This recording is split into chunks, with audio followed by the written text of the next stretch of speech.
Movie के start में हम two twin brothers Zip and Zap को देखते हैं। वो दोनों टॉय स्टोर पे चुपके से घुस जाते हैं और वहाँ क्रिसमस ट्री के पास पड़े गिफ्ट्स खोलने लगते हैं। गिफ्ट्स खोलते हुए जैप को एक बॉक्स में क्रैकर्स मिलते हैं। जिप उसे उन्हें फेंक कर बाकी गिफ्ट्स खोलने के लिए कहता है और जैप जलती हुई फुलझड़ियाँ वहाँ फेंक देता है, जिसकी वजह से शॉप में आग लग जाती है, पर वो दोनों वहाँ से भाग जाते हैं। अगला सीन एक शिप में शिफ्ट होता है जिसमें जिप और जैप अपने पेरेंट्स के साथ होते हैं। उनके पेरेंट्स की बातों से हमें पता चलता है कि वो दोनों पहले भी ऐसी बहुत सी शरारतें कर चुके हैं और उनके पेरेंट्स उन्हें बहुत बार पनिश कर चुके हैं, लेकिन जिप और जैप की शरारतें कम होने के बजाय बढ़ती जा रही हैं। उनकी मॉम उन दोनों को बताती है एक एडिटर को उनके डैड का नॉवेल बहुत पसंद आया है। वो एडिटर एक आइलैंड पर रहता है और वो उनके डैड का नॉवेल फ्री में पब्लिश करने के लिए तैयार है।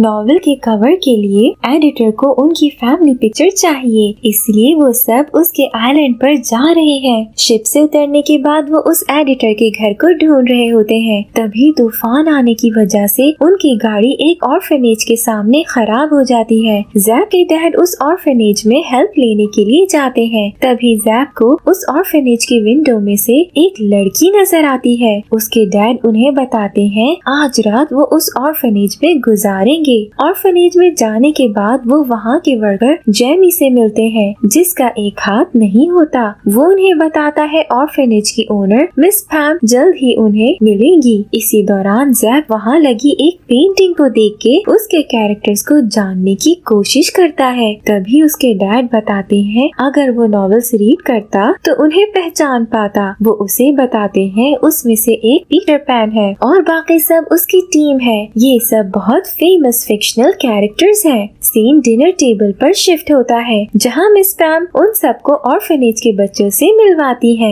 वो उन्हें अपने हेल्पर्स एनरिकेटा और सॉलोमन से भी इंट्रोड्यूस करवाती है। एनरिकेटा और सॉलोमन जो बच्चों को लुक आफ्टर करते हैं। पैम उन्हें बताती है यहाँ पर बच्चे अपनी मर्जी के मुताबिक कुछ भी कर सकते हैं, उन पे कोई रोक टोक नहीं की जाती। ये सुनते हुए जैप अपनी किस्मत को कोसता है कि काश वो दोनों भी यहाँ रह पाते। जिप पैम से उस लड़की के बारे में पूछता है जिसको उसने गाड़ी से देखा था। पैम बताती है उस लड़की का नाम पीपी है और वो बहुत शाय है, इसलिए सबसे अलग रहती है। डिनर के बाद जेमी सबको उनके रूम्स दिखाता है। जिप और जैप रूम में लेटे होते हैं। तभी पीपी विंडो से उनके रूम में आती है और रूम से बाहर चली जाती है। जिप और जैप को ये बहुत अजीब लगता है और वो उसको फॉलो करने लगते हैं। वो एक लाइब्रेरी में पहुँचते हैं जहाँ उन्हें एक कैंपस मिलता है। तभी जिप और जैप को एक डोर खुलते हुए नजर आता है। अचानक पीपी पीछे से उन दोनों के मुंह पे हाथ रखती है और उन्हें खामोश रहने के लिए कहती है। तभी वहाँ कोई आता है लेकिन उन्हें दिखाई नहीं देता। पीपी कहती है ये एक भूत है जिसे वो पकड़ना चाहती है। तभी जिप को चीख आ जाती है और वो भूत वहाँ से भाग जाता है। पीपी उस पर गुस्सा करती है और वहाँ से चली जाती है। अगली सुबह पैम जिप और जैप को अपने पास बुलाती है और उन्हें बताती है उनकी शरारतों से तंग आकर उनके पेरेंट्स उन्हें वहाँ छोड़ गए हैं। वो दोनों अपने पेरेंट्स को ऑर्फनेज में हर जगह तलाश करते हैं और बाहर अपनी गाड़ी नजर न आने पर उन्हें यकीन हो जाता है कि उनके पेरेंट्स उन्हें शॉप का नुकसान करने की सजा में वहाँ छोड़ गए हैं। जैप गुस्सा करते हुए वापस अंदर चला जाता है और जिप वहीं खड़ा होकर रोने लगता है। पैम उसे कंसोल करती है। पैम ऑर्फनेज के सभी बच्चों को जिप और जैप का वेलकम करने के लिए कहती है और एनरिकेटा एक गिटार पकड़ते हुए उन दोनों को कुछ सिंग करने के लिए कहती है, जिस पर जैप गुस्से से इनकार कर देता है। एनरिकेटा एंगर शो करते हुए गिटार एक चीज पर मार के तोड़ देती है और नॉर्मल बिहेव करने लगती है और एक दूसरा गिटार पकड़ते हुए सिंगिंग करने लगती है। जिप और जैप धीरे धीरे वहाँ एडजस्ट होने लगते हैं और पैम उन्हें देख के बहुत खुश हो जाती है। इसके बाद पैम एक लिफ्ट से बेसमेंट में जाती है जहाँ हम देखते हैं उसने जिप और जैप के पेरेंट्स को कैद करके रखा है, यानी उसने जिप और जैप से झूठ बोला था।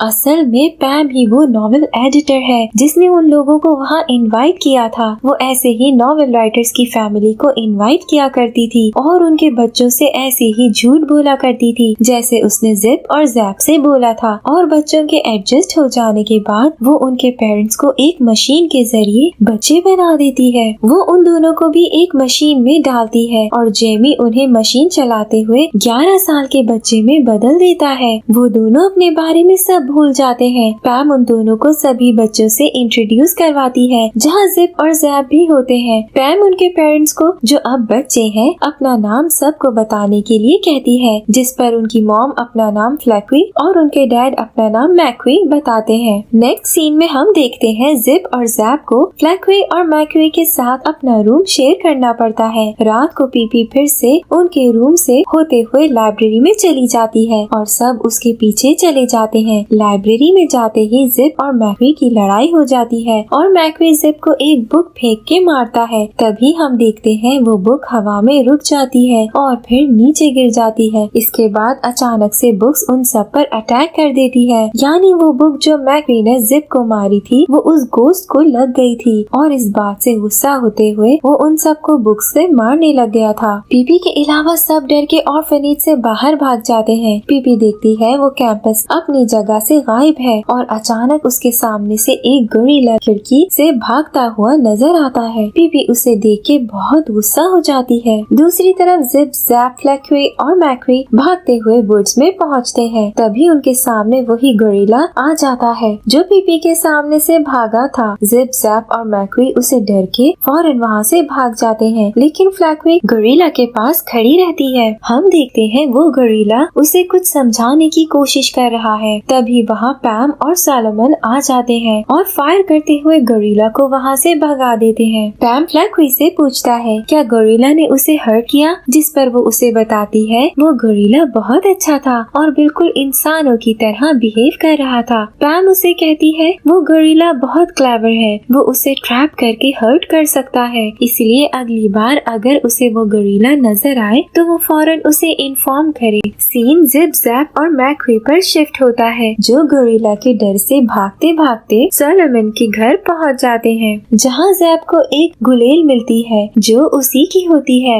और जैप के डैड ने उस गुलेल के साथ लोगों को तंग करने पर उससे वो छीन ली थी। वो लोग एक रूम में पहुंचते हैं जहां उन्हें अपने पेरेंट्स का लगेज और बहुत सी गाड़ियों की नंबर प्लेट्स नजर आती हैं, जिसमें उन्हें अपनी गाड़ी की नंबर प्लेट भी नजर आती है। वो दोनों समझ जाते हैं कि उनके पेरेंट्स उसी आइलैंड पर हैं और पैम जरूर उनसे कुछ छुपा रही है। अगली सुबह वो सब ऑर्फनेज में ये सब बातें पीपी और फ्लैक्वी को बताते हैं और पीपी उनके साथ मिलकर उनके पेरेंट्स को ढूंढने का प्लान बनाती है। अब वो पांचों बच्चे सबसे छुपते हुए ऑर्फनेज से बाहर निकलते हैं, लेकिन पीपी एक गड्ढे में गिर जाती है और उसके गिरते ही वहाँ पर सायरन बजने लगता है, जिससे सबको पता चल जाता है कि कोई बाहर जा रहा है। पीपी उन सबको उसे छोड़कर वहाँ से भागने के लिए कहती है। जिप, जैप, फ्लैक्वी और मैक्वी भागते हुए फिर से वुड्स में पहुँच जाते हैं और रात को एक जगह स्टे करने के बाद सुबह दोबारा अपना मिशन कंटिन्यू करते हैं। चलते चलते मैक्वी का पाँव एक रस्सी पर आ जाता है, जिसकी वजह से एक केज उनके ऊपर गिर जाता है। तभी वही गोरिल्ला उनकी हेल्प करते हुए उन्हें उस केज से निकालता है और उन्हें समंदर के किनारे अपने ठिकाने पर ले जाता है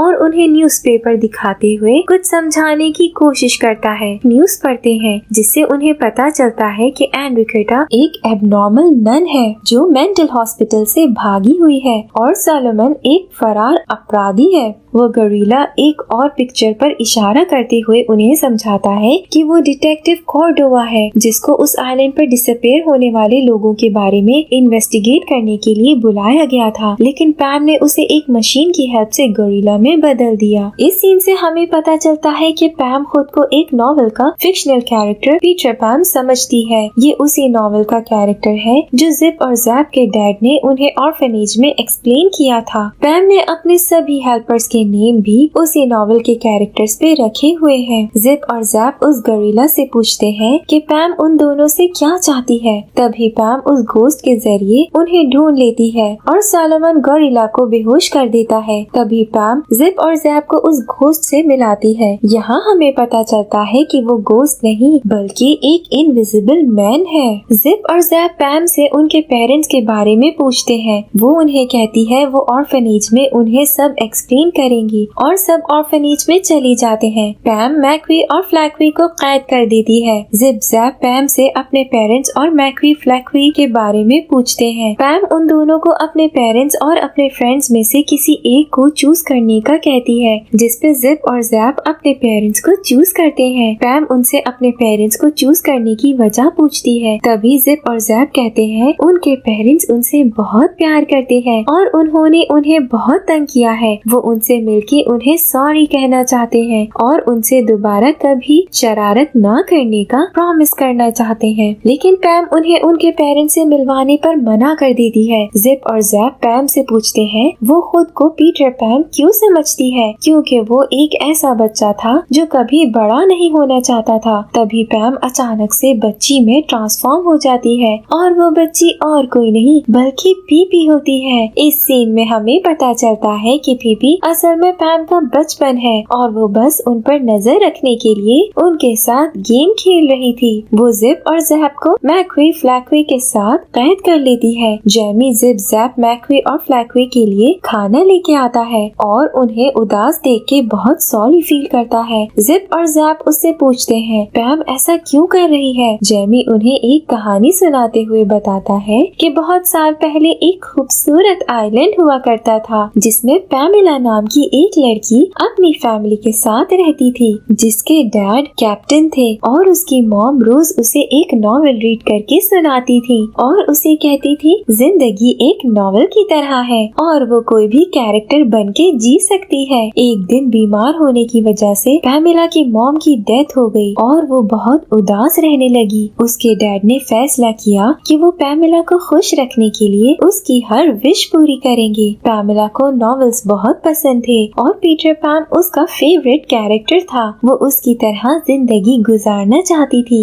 इसलिए उसने अपने डैड से विश की कि वो एक ऐसी मशीन बनाए जिससे वो कभी बड़ी न हो सके। लेकिन उसके डैड बहुत कोशिशों के बाद भी ऐसा नहीं कर पाए और पैमिला बड़ी हो गई। पैमिला को उसकी विश पूरी न होने पर अपने डैड से नफरत हो गई और वो अपने डैड को डैड कहने के बजाय कैप्टन हुक कहने लगी। उसके डैड ने उसकी खुशी के लिए अपना एक हाथ काट दिया और अपने हाथ की जगह एक हुक लगा लिया। अब यहाँ हमें पता चलता है कि पैमिला असल में पैम है और जेमी पैम का डैड है। पैम के बड़े होने के बाद जेमी एक ऐसी मशीन बनाने में कामयाब हो गया जिससे एक इंसान अपने बचपन में वापस लौट सकता है। उन्होंने वो मशीन बनाने के बाद उस आइलैंड के गिर्द एक शील्ड बनाई जिससे कोई भी उस आइलैंड पर अपनी मर्जी से आ या जा नहीं सकता। जेमी जिप और जैप का अपने पेरेंट्स के लिए प्यार देखते हुए उन्हें एक सबमरीन के की चुरा के देता है। जेमी ने समंदर की सैर करने के लिए पैम को 2 सबमरीन बना के दी थी। जिप जाते हुए पैम का कैंपस साथ ले जाता है। जिप जैप मैक्वी और फ्लैक्वी वो की एक लिफ्ट में लगाते हैं जो एक सबमरीन में बदल जाती है और वो सबमरीन में वहाँ से भागने ही लगते हैं। तभी पैम दूसरी सबमरीन से उन्हें ड्राउन करने की कोशिश करती है। इसी दौरान जिप गलती से उस कैंपस का बटन दबा देता है और वो सब पैम की लैब में पहुंच जाते हैं, यानी कि वो कैंपस एक टेलीपोर्ट मशीन भी है। पैम को पता चलता है जेमी ने उन चारों को भगाने में उनकी हेल्प की है, इसलिए गुस्से में जेमी को फ्रॉग में बदल देती है। पैम मैक्वी और फ्लैक्वी को एक मशीन में लॉक करके जिप और जैप को दिखाती है कि वो उनके पेरेंट्स हैं। पैम जिप और जैप को भागने की सजा देने के लिए उनके पेरेंट्स को जानवर में बदलने लगती है। तभी जेमी जो अब फ्रॉग है उस ग्लोब को तोड़ने की कोशिश करता है। ये देखते हुए एनरिकेटा उसे रोकने लगती है। तभी जिप उसके आगे पाँव रखते हुए उसे गिरा देता है और जेमी की हेल्प करने के लिए जैप अपने गुलेल से उस ग्लोब को तोड़ देता है, जिससे आइलैंड की शील्ड टूट जाती है और आइलैंड पर सब कुछ नॉर्मल हो जाता है। गोरिल्ला फिर से डिटेक्टिव बन जाता है और पैम के डैड भी नॉर्मल हो जाते हैं और उसे माफ करते हुए उसे गले लगा लेते हैं। मैक्वी और फ्लैक्वी मशीन में होने की वजह से अब भी नॉर्मल नहीं होते। जिप वो कैंपस फ्लैक्वी को दिखाते हुए कहता है ऐसे कैंपस उसकी मॉम को बहुत पसंद है, जिससे उन दोनों को सब याद आ जाता है और वो मशीन से बाहर आ जाते हैं और फिर से नॉर्मल हो जाते हैं। जिप जैप अपने पेरेंट्स को गले लगाते हैं और उन्हें कहते हैं ये उनका आज तक का सबसे अच्छा क्रिसमस गिफ्ट है। फैमिली का रीयूनियन होता है और इसी हैप्पी मोमेंट के साथ मूवी एंड हो जाती है। Thank you for watching.